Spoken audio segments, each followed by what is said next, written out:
What's up, everybody, and welcome back to another video on SAT Math. This is such a critical video for those of you who are preparing for the upcoming March SAT. This is a question I get asked all the time. It has to do with time management, but in particular, the question is what to do if you're running out of time on SAT Math, like in real time. You're taking the test and all of a sudden you realize you kind of mismanaged your time and you've got a very short window to do a bunch of problems.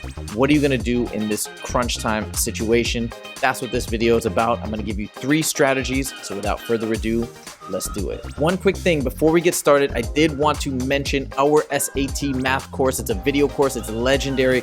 We've got 4 practice tests up there that we created ourselves, and we've also got video explanations for every single problem. So it's my teaching style with these new practice problems, and it's subscription based. You sign up monthly, cancel whenever you want, and it's $30 a month. So check it out, especially if you're trying to push for success on this upcoming March SAT. Now, before we dive into these strategies, I just want to say that again, this is not the position you want to be in. This is if your back is against the wall, and some of these can work, but they also might not work. So I'm going to talk about all of that, but this is in that crunch time situation. If you find yourself running out of time and there's like 7 questions you have to answer in 2 minutes, this is going to be your best bet at trying to get as many points as possible. And remember, there's no penalty on the SAT for incorrect answer choices. Our first strategy is to work through the easiest problems first. The cool thing about the SAT is the format is very consistent on both sections in terms of roughly where you're going to find the easiest, the medium level problems, and the hardest problems. So on the no calculator section, which consists of 20 problems,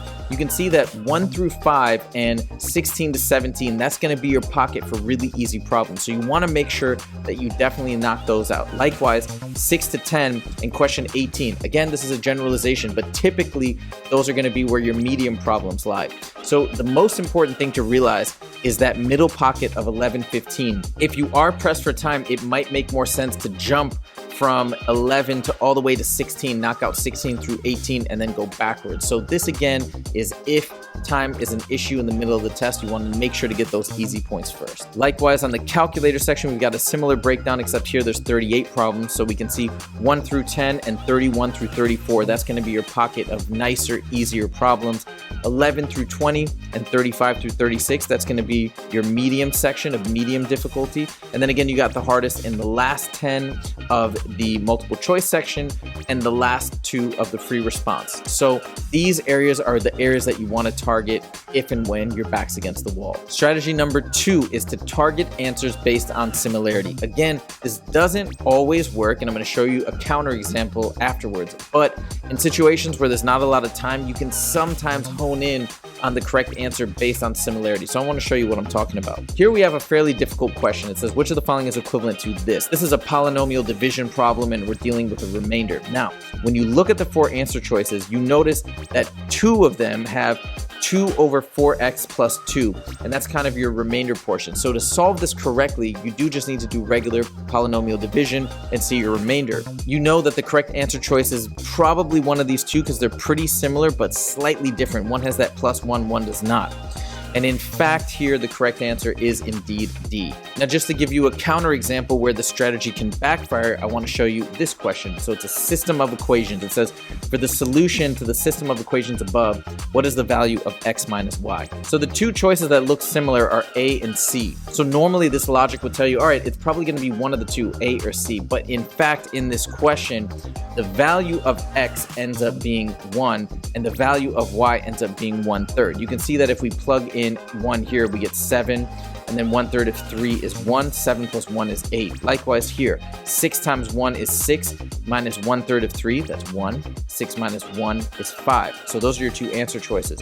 So 1 minus 1/3 is actually 2/3. I'm just pointing this out to you because I want you to remember that these are not your main options in terms of approaching math problems in the SAT. The real approach is to do the math, do the work. But again, if you are pressed, if you need to go to these depths because you just have 0 time, that's when they can kind of give you a slight advantage, at least in terms of eliminating answer choices and then picking between 2 choices to improve your odds. Strategy number 3 is to choose choices based on spread. So let's say we look at 12 questions that have been answered in a row, right? 1 through 12. We can kind of see the distribution. You'll notice 1 and 2 and 7 and 8 are A's. So we got 4 A's. Then we've got D's for 10, 6, and 4. We got 3 D's. We really only have 2 B's and 1 C. Now again, the strategy is contingent on the fact that you feel fairly confident in your answer choices up until this point. And if you do feel fairly confident, well, guess what? Usually on the SAT, and I've looked at tons of practice tests and looked at and these are official practice tests, I've looked at the distribution and it's pretty equal. So there's usually a fairly equal distribution of A's, B's, C's, and D's. So what this means is if we come down to this point and we're like, hey, we're really heavy on the A's, pretty heavy on the D's. For these last two, if I'm blindly guessing, I'm gonna lean towards choosing something like B or C for 11 and 12. Again, this is a pretty risky strategy. If you've got plenty of time and you can do the work, I wouldn't do this then. This is only if you got to bubble in a last couple choices in like 10 or 15 seconds. This is what I would use. I hope you guys enjoyed this video, and if you did, please click that like button. And if you want to see more from the Scalar Learning channel, make sure to click subscribe. Thank you guys so much for joining, and I'll see you in the next video. Take it easy.